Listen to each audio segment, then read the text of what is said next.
Data की सबसे पहले जरूरत है। अगर हम लोग किसी भी एक्सट्रीम वेदर इवेंट को प्रीएम्प्ट करना चाहते हैं, पहले से पहचानना चाहते हैं कि ये आने वाला है, तो हम लोगों को डेटा की जरूरत है। ग्रैन्युअल डेटा, ग्रैन्युअल मतलब बारीकी वाला डेटा, जो उस इलाके का हो जहाँ क्रिटिकल, जहाँ डेंजर ज्यादा है। अगर हम वहां की प्रेसिपिटेशन को पकड़ेंगे, अगर वहां की उन चीजों को पकड़ेंगे, तो हम शायद आधा घंटे की वार्निंग दे पाए, 15 मिनट की वार्निंग दे पाए शायद, जो कि जान बचाने के लिए काफी हो। और अगर जान बचेगी तो डिजास्टर तो नहीं होगा ना। डिजास्टर तो तभी होगा जब जाने जाएंगी। अगर जान बच गई तो ये तो सक्सेस होगी कि हम लोगों ने बचा लिया। इसका मतलब हम लोग ये चीजें कर सकते हैं। उसके बाद हम लोग लोकल्स को तैयार कर सकते हैं। हम लोग फर्स्ट रिस्पॉन्डर की बात कर सकते हैं। जब तक कि एनडीआरएफ या एसडीआरएफ की टीम्स वहां पहुंचे, हम लोग वहां की लोकल एडमिनिस्ट्रेशन को तैयार कर सकते हैं। अब देखिए, मिलिटेंसी जब होती है तो हम लोग वहां के लोकल्स को विलेज डिफेंस गार्ड बनाते हैं, कमिटीज बनाते हैं, बीडीसीज। हम लोग वैसे ही डिजास्टर्स के लिए क्यों नहीं बना रहे?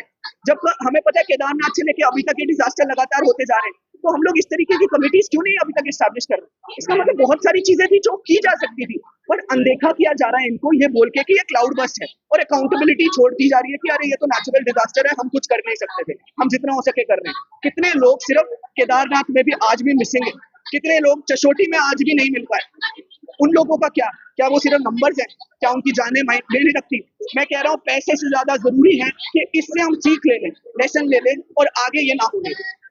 हमारा उद्देश्य सिर्फ ये है कि हम गवर्नमेंट तक ये बात पहुंचा सकें कि जो डेवलपमेंट का मॉडल वो लेकर आई है वो हमें नहीं चाहिए, और हमें डेवलपमेंट इस हिसाब की चाहिए जिसमें हमारे पर्यावरण को भी संरक्षित करके डेवलपमेंट की जाए, जिसमें हर एक छोटे से छोटा नागरिक जो है, जो कि ट्राइबल गिना जाता है, आदिवासी, या फिर मतलब जितने भी छोटे से छोटा एक रेडी पड़ी वाला भी है, तो उसका भी ध्यान रख के डेवलपमेंट की जाए।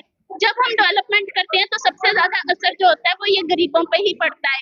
जो अमीर बंदा है वो फिर भी एसी में बैठ जाएगा, वो फिर भी अपने लिए कोई जुगाड़ कर लेगा, लेकिन जो रेडी पड़ी वाला है, जिसने आज तक कभी पोल्यूशन नहीं किया, जिसने सिर्फ पोल्यूशन सहा है, वो सबसे ज्यादा इस का इफेक्ट सहन करता है।